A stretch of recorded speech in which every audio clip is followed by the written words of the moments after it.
BC reservation ఆధారంగా స్థానిక సంస్థల ఎన్నికలు నిర్వహిస్తామన్నారు ప్రభుత్వ సలహాదారులు షబీర్ అలీ. బీసీ డిక్లరేషన్ కు కాంగ్రెస్ సర్కార్ కట్టుబడి ఉందని, గవర్నర్ ఆర్డినెన్స్ కోసం ఇప్పటికే పంపించామన్నారు. 10 ఏళ్ల బీఆర్ఎస్ హయాంలో ఒక్క రేషన్ కార్డు ఇవ్వలేదన్నారు. అధికారంలోకి రాగానే రేషన్ కార్డు ప్రక్రియ ప్రారంభించి అర్హులకు అందిస్తున్నామన్నారు షబీర్ అలీ.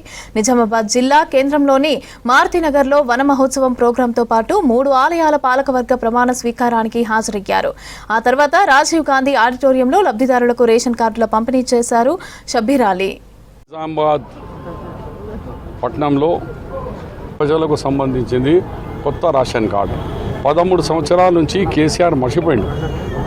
రేషన్ కార్డు 2012లో ఇచ్చినారంటే కిరణ్ కుమార్ రెడ్డి, దానికంటే ఉండి వైఎస్ రాజశేఖర్, దాని తర్వాత జీరో 2000 ఇంకా 1200 ఇల్లు ఖాళీ ఉంది. ఇంకా దానికి కూడా మేము ప్రయత్నం చేస్తున్నాం తొందరగా తీసుకురమ్మని.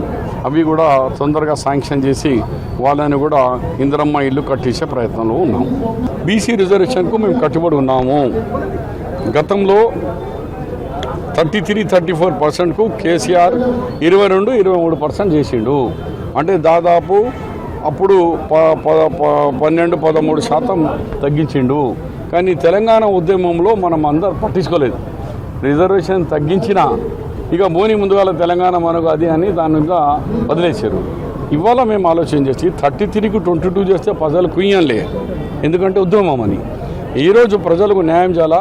ఈ కులగొన్న సర్వే వచ్చిన తర్వాత ఎవరి పాపులేషన్ ఎంత అనే ఉద్దేశంతో 42%, అంటే 22 నుంచి 42 అంటే 20% పెంచినాం. దాంతో సహా 80% ఎలక్షన్ తొందరనే అవుతాయి. మరి 42% మీదనే చేయాలని మా సంకల్పం, మా ఒక ఉద్దేశం.